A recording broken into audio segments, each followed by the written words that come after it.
Trading the Zone, de Mark Douglas. Capítulo 5. A dinâmica da percepção.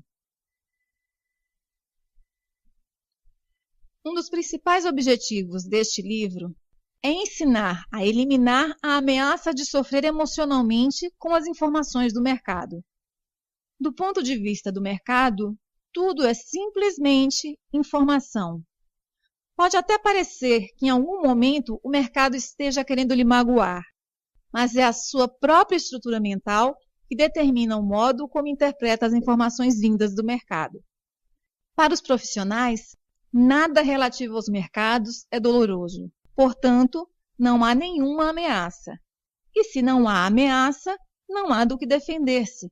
Não há motivos para seus mecanismos de defesa, conscientes ou subconscientes, entrarem em ação.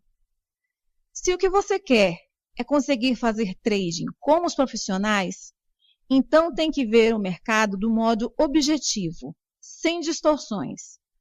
Tem que conseguir agir sem resistência ou hesitação, mas com a dose adequada de moderação e prudência para contrariar os efeitos negativos do excesso de confiança e euforia.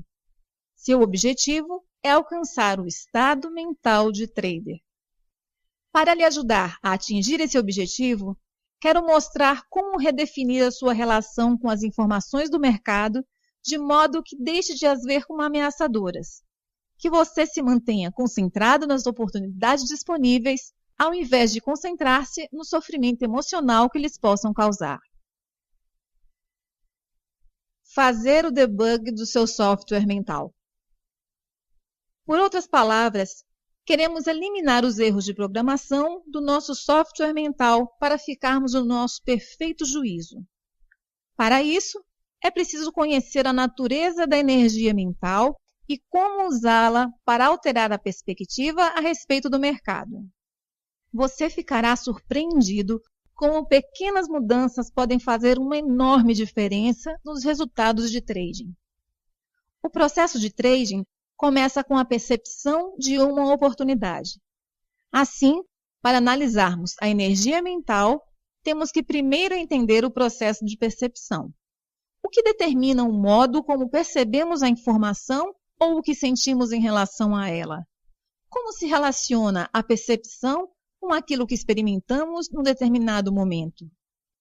Para entender a dinâmica da percepção e responder a estas questões, é preciso pensar em tudo, e quero mesmo dizer tudo, o que existe neste planeta e à sua volta como um conjunto de forças. Forças que geram informação sobre as propriedades, características e traços que as tornam únicas. Antes de continuarmos, observem que uso o verbo gerar de uma forma bem abrangente. Para ilustrar o que eu digo, olhemos para algo tão simples como uma rocha. Posso afirmar que uma rocha expressa informações sobre sua natureza e suas propriedades irão funcionar como forças sobre os nossos sentidos. Uma rocha tem uma textura, que funciona como uma força sobre o nosso sentido do tato. Ela tem uma forma e cor que atuam como uma força sobre a nossa visão. Pode até ter um odor, que atuará sobre nosso olfato, ou ter sabor, embora eu não tenha lambido nenhuma rocha recentemente para o saber. Quando nos deparamos com algo no ambiente à nossa volta que expressa as suas propriedades e características, ocorre um intercâmbio de energia. A energia mental do exterior é transformada pelo nosso sistema em impulsos elétricos e depois armazenada no nosso ambiente mental interior. Então, as memórias, as características e, em última análise, as convicções que adquirimos ao longo de nossas vidas existem no nosso ambiente mental sob a forma de energia estruturada. Os pensamentos são energia. Como pensamos numa língua, os nossos pensamentos são estruturados pelas limitações e regras que regem o idioma em que pensamos. Quando exprimimos esses pensamentos em voz alta, criamos ondas sonoras, que são uma forma de energia. As ondas sonoras criadas pela interação das cordas vocais com a língua são estruturadas pelo conteúdo da mensagem. As micro-ondas são energia. Muitas chamadas telefônicas são transmitidas por micro-ondas, o que significa que a energia das micro-ondas tem de ser estruturada de alguma forma que reflita a mensagem que está a transportar. O raio laser é energia, e se já viu algum espetáculo de raios laser, o que viu é pura energia a assumir uma forma que reflete os desejos criativos dos artistas. Há algo aqui verdadeiramente profundo. Se as memórias, as características e as convicções que adquirimos em resultado do nosso ambiente externo representam aquilo que aprendemos sobre esse ambiente e o modo como funciona, e se essas memórias, características e convicções existem no nosso ambiente mental como energia, e se a energia não ocupa espaço algum, então podemos dizer que temos uma capacidade de aprendizagem ilimitada. E eu estou afirmando isso. Percepção e aprendizagem. Temos que ter o cuidado de não confundirmos capacidade de armazenagem com capacidade de aprendizagem. Aprender e saber o que pode ser aprendido não é determinado pela capacidade de armazenagem. Lembram que concluímos que os componentes mentais, como as memórias, as características e as convicções, existem como energia? Tudo que é energia tem potencial para funcionar como uma força. Elas agem sobre os nossos sentidos, expressando a sua forma e conteúdo. O que quero dizer é que num determinado instante, o ambiente gera uma quantidade gigante de informações. Algumas delas estão além do alcance psicológico dos nossos sentidos. A energia que está dentro de nós limita e bloqueia categoricamente o nosso conhecimento dessa informação, aplicando os mesmos mecanismos sensoriais ao meio ambiente. Algumas coisas nós não percebemos simplesmente porque não ouvimos ainda falar delas. Lembre-se da primeira vez que olhou para um gráfico de preços e volumes. Muito provavelmente, o que viu ali foi um monte de linhas emaranhadas e números que não significavam nada para você. O gráfico representava informação indiferenciada, e isso normalmente cria um estado de confusão.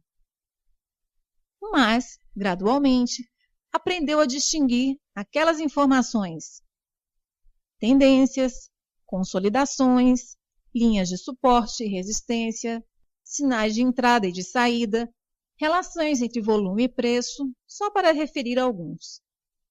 Agora use a imaginação e finja que estou colocando à sua frente exatamente aquele primeiro gráfico que você viu pela primeira vez. Haveria diferença agora? É claro. Em vez de um aglomerado de linhas, iria ver tudo o que aprendeu até agora sobre aquelas linhas. Por outras palavras, iria ver todas as interpretações que aprendeu a fazer, bem como todas as oportunidades que essas interpretações representam. O gráfico é o mesmo. O que muda é a energia estruturada que está dentro de você agora. A maioria de nós estamos o tempo todo cercados de oportunidades invisíveis, implícitas nas informações a que estamos expostos. Todos nós já ouvimos aquela expressão: as pessoas veem aquilo que querem ver. Eu diria de modo um pouco diferente: as pessoas veem aquilo que aprenderam a ver, e todo o resto é invisível até aprenderem a contrariar a energia que bloqueia a sua consciência do que está por aprender e descobrir. Para exemplificar, vejamos o primeiro encontro de uma criança muito jovem com um cão. Como é a primeira experiência, o ambiente mental da criança tem um passado limpo, por assim dizer, em relação a cães. Do ponto de vista da criança, até esse momento, os cães não existem. Já da perspectiva do ambiente, Os cães existem e têm potencial para agir como uma força sobre os sentidos da criança e criar uma experiência.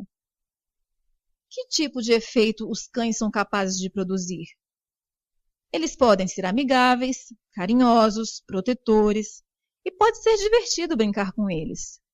Ou podem ser hostis, maus e perigosos, só para mencionar muito dos comportamentos de que os cães são capazes. Quando a criança vê um cão pela primeira vez, não há absolutamente nada em seu ambiente mental que lhe diga com o que está a lidar. Isso pode gerar curiosidade ou confusão e medo. No nosso exemplo, a curiosidade da criança entra em ação e ela precipita-se sobre o cão para aumentar a sua experiência sensorial.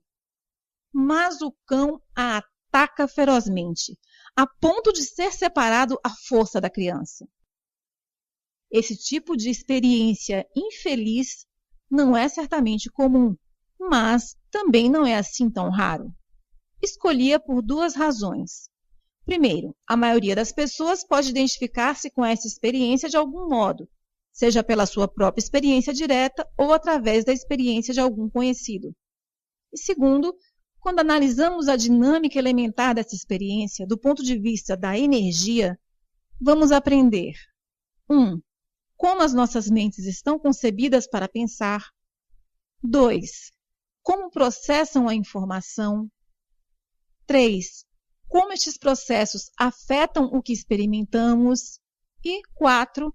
Qual a nossa capacidade para reconhecer novas possibilidades.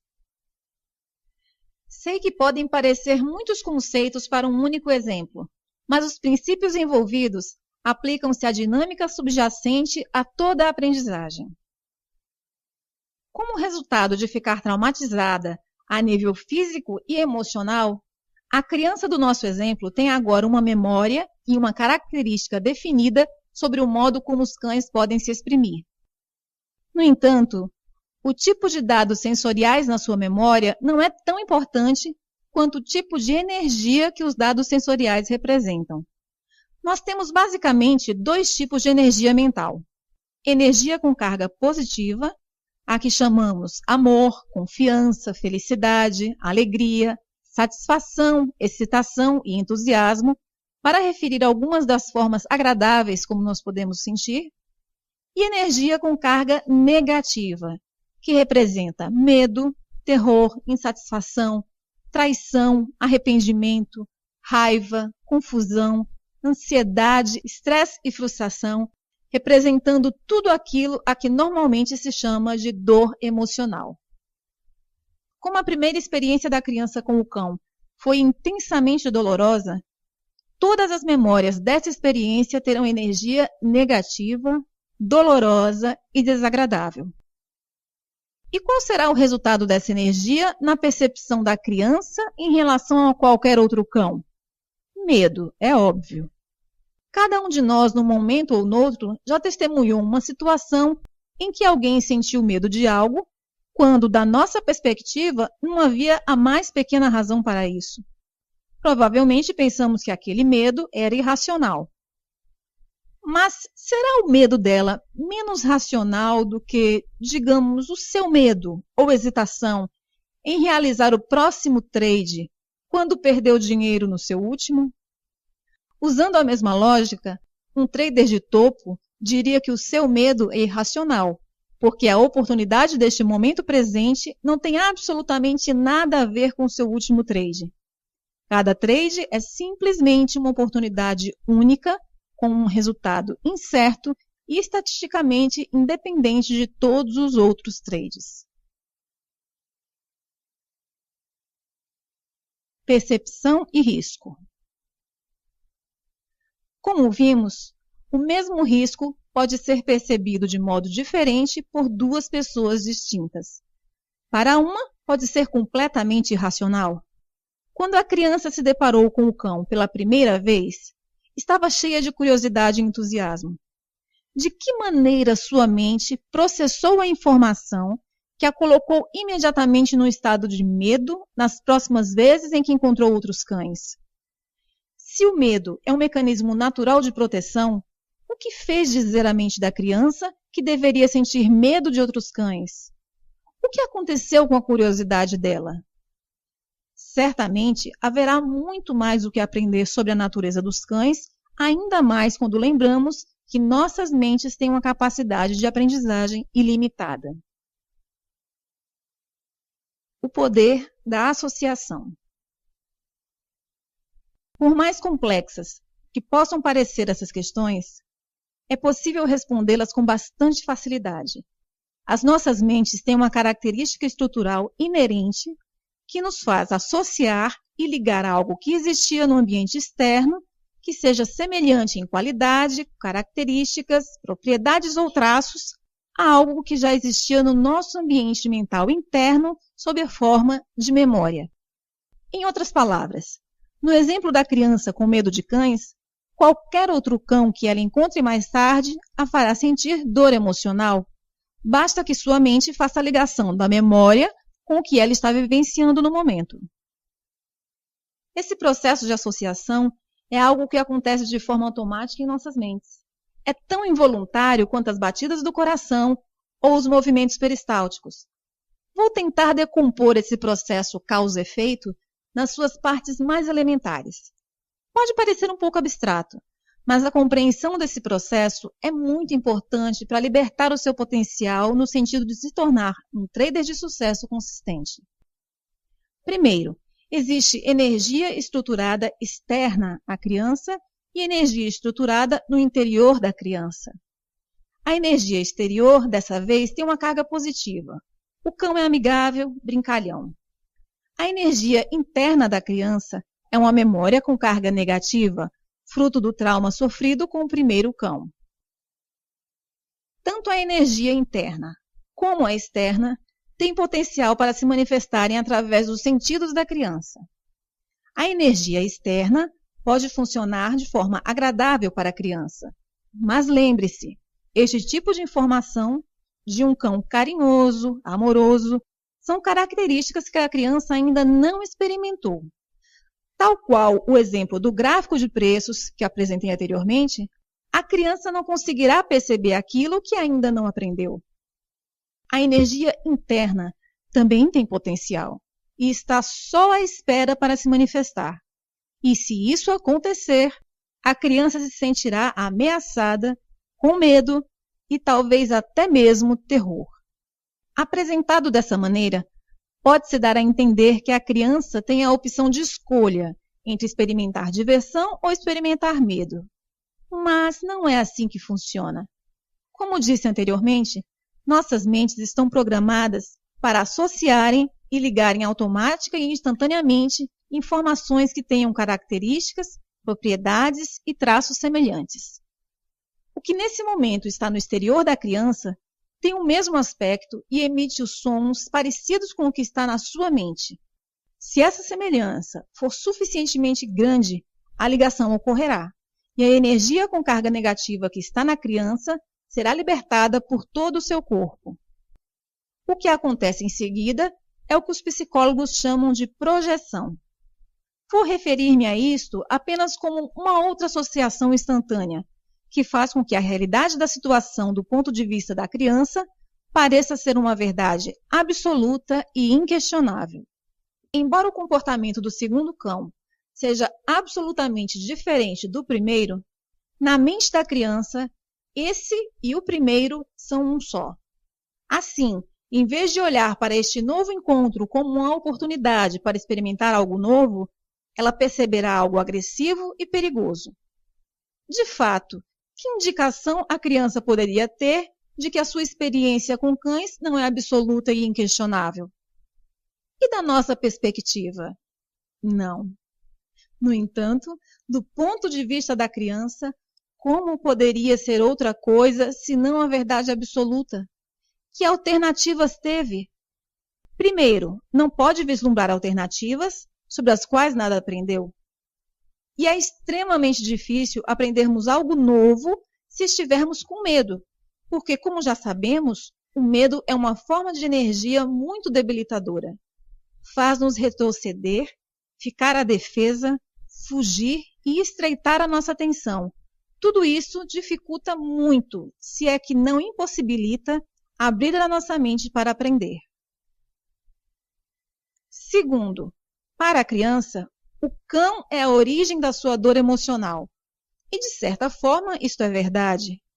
Então, não faz a menor diferença o modo como o cão se comporte ou que alguém possa dizer para tentar convencê-la que aquele cão é bonzinho, porque a criança irá sempre interpretar a informação que o cão gera de si próprio de um ponto de vista negativo. Ela não tem a mais leve noção de que sua experiência de dor emocional, medo, terror, é totalmente autogerada. Se esse processo é possível para uma criança, será também possível os traders autogerarem as suas experiências de medo e dor emocional quando interagem com sinais do mercado e estarem perfeitamente convencidos de que são completamente justificados pelas circunstâncias? A dinâmica psicológica básica funciona exatamente da mesma maneira. O objetivo do trader é basicamente detectar as oportunidades disponíveis, não as ameaças. Para isso, ele tem que compreender muito claramente qual a origem da ameaça. Não o mercado. O mercado gera sinais neutros, ao mesmo tempo que oferece inúmeras oportunidades para agir. Se o que percebe num determinado momento lhe faz sentir medo, coloque esta questão a si mesmo. Será a informação estruturalmente ameaçadora ou estarei a experimentar o efeito do meu próprio estado de espírito refletido de novo em mim, como no exemplo dado?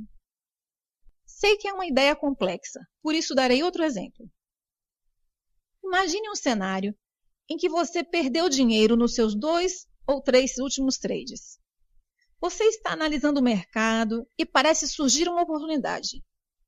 Ao invés de executar imediatamente o trade, você hesita. Parece muito, muito arriscado. E a partir daí você passa a reunir informações para justificar a sua não entrada. Provavelmente são informações que você jamais usaria e que nem fazem parte da sua metodologia de trade. Entretanto, o mercado movimenta-se e, infelizmente, afastando-se do ponto em que você poderia ter entrado caso não tivesse hesitado. Agora está em conflito, porque ainda quer entrar.